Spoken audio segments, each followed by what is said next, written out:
Guys, good morning.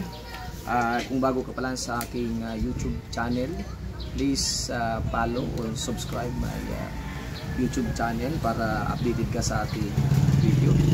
So, for today's video, para sa mga baguhan ay tutorial po tayo sa shower enclosure. So, example po, ito po yung shower enclosure natin. Example po. Siya na kayo sa aking drawing dahil hindi ako magaling mag-drawing.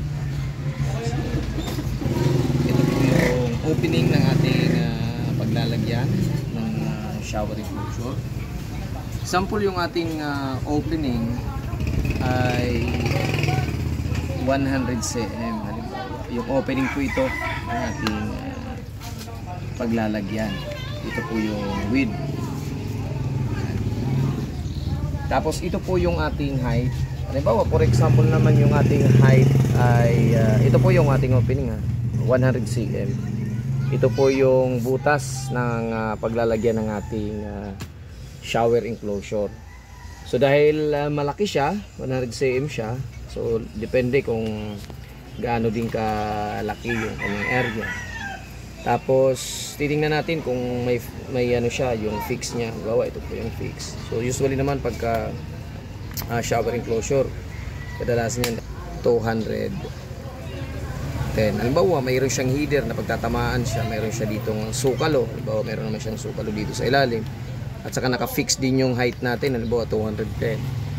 So sa ano natin, sa opening natin ay kailangan natin mag-less. So itong fix natin kailangan naka-fix tayo dito ng 38.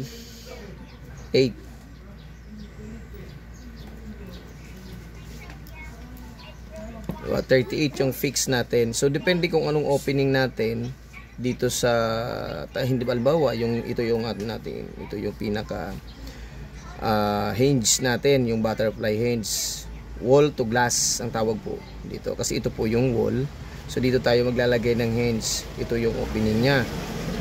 So example, ito po yung fix natin, 38.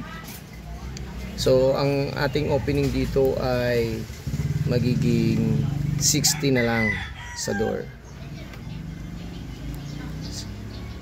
And 60. So ang ililis po nito dahil meron po tayong fix. Yan. Ito yung fix natin. Ito naman yung door natin.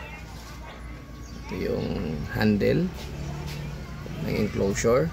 So ang list po nito ay 2 cm. Kailangan nakalist tayo ng 2 cm dyan sa opening nitong width natin. So ito po yung list natin, 2 cm. So ngayon pag na-list natin yung 2 cm, so 60 naka-fix yung ating door.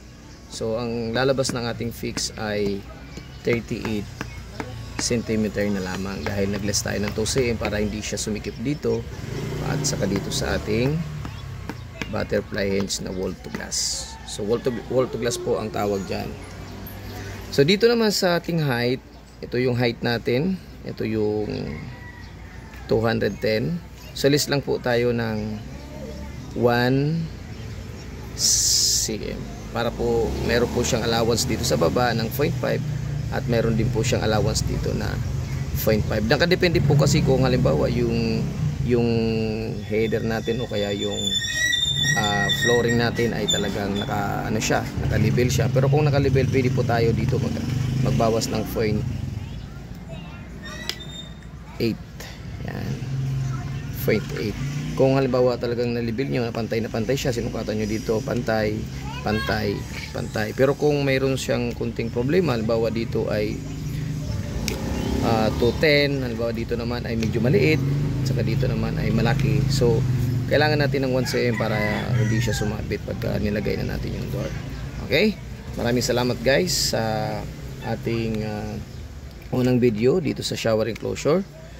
At sa susunod ay ating naman tatalakayin yung sliding naman ng shower enclosure.